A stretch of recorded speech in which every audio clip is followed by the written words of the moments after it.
All right, so everybody's living in a Zoom world, right? A lot of companies are kind of operating. I find myself spending a lot of time in front of a computer, looking at a camera and talking to fellow colleagues of my company.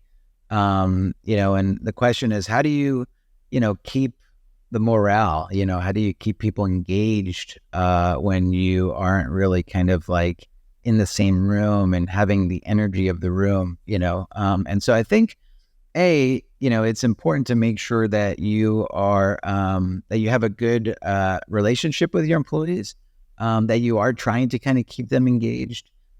We have a culture club at our company, right, where they meet once a month and they talk about things that we can do, as an organization. Today we did a happy hour because it's 5 o'clock somewhere, right, and it was at 9 o'clock in this morning. I didn't think of the idea. I didn't organize it. But we had about 50 of our team members that kind of showed up. And guess what? We're talking about everything but business and clients, right? And so that's key because people have to kind of have human connections, right? We don't just have the water cooler that people show up to and just kind of talk about their weekends, right?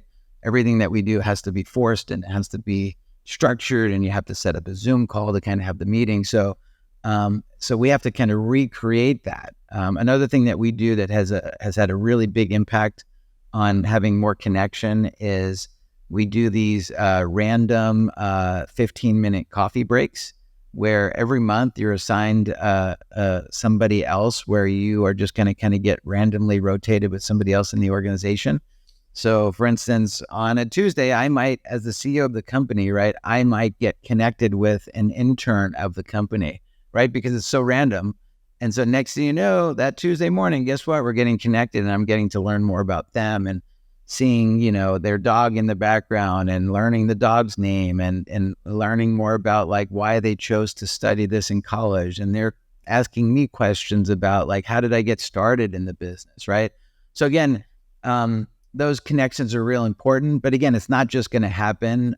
You have to kind of make it happen. So think about like how you can make some change in your organization to kind of make people feel more connected and more engaged.